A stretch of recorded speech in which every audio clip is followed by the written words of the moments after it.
Hello guys, back to my new video. I hope কি আপনারা সবাই ঠিক থাকবেন। আজকে রবিবার, আজকে ঘরে আমি বলেছি যে আমি নিজে হাতে মাকে ঘরের লোককে রান্না করে খাওয়াবো। তাই জন্য মায়ের কাছে টাকা নিয়ে বাজারের দিকে আমি বেরিয়ে পড়লাম। আজকে বাইরে প্রচুর গরম ছিল, শেষমেশ মাংস দোকান পৌঁছে গেলাম। মাংস দোকান যে একটা বন্ধুর সাথে দেখা হয়েছে, মা 100 টাকা দিছিল। লাস্টে মাংস পেয়েই গেলাম। প্রথমে মাংসটাকে কেটে নিলাম, যেহেতু অনেক বড় পিস ছিল। মাংসটাকে কেটে নিয়ে ধোয়ার পর কড়াই সরষের তেল দিলাম।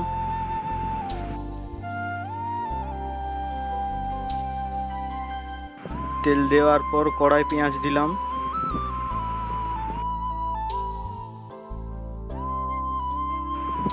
পেঁয়াজটাকে ঝটপট ভেজে নিলাম।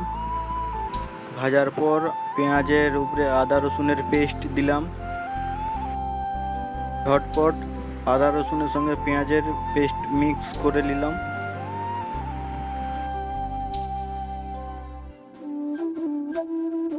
মিক্স করার পর হলুদ গুঁড়ো দিলাম।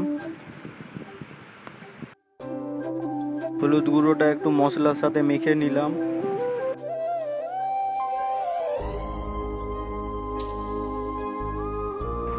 ভালো করে মেখে নিয়ে লঙ্কা গুঁড়ো দিলাম।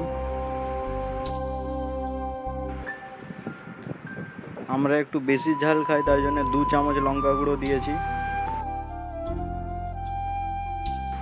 আবার ভালোভাবে মিক্স করে নিলাম লঙ্কা গুঁড়োটা।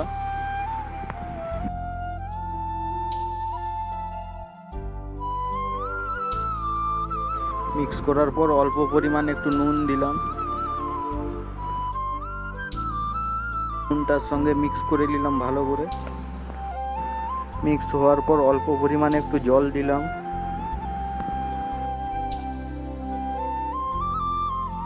মশলাটাকে জলের সঙ্গে মাখানোর পর মাংস দিলাম।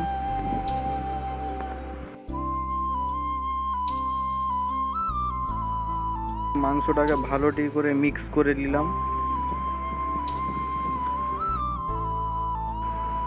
মিক্স হওয়ার পর অল্প পরিমাণে একটু জল দিলাম।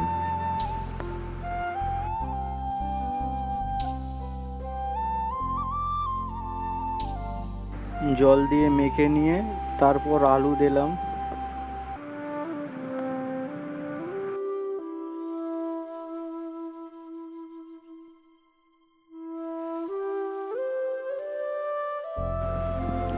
আলুর সঙ্গে ভালোটি করে মাখিয়ে নিলাম।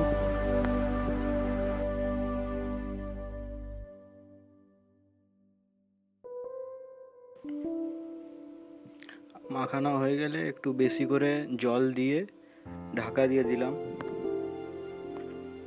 তার কিছুক্ষণ পরই মাংস রেডি। আমার রান্না এখানেই শেষ।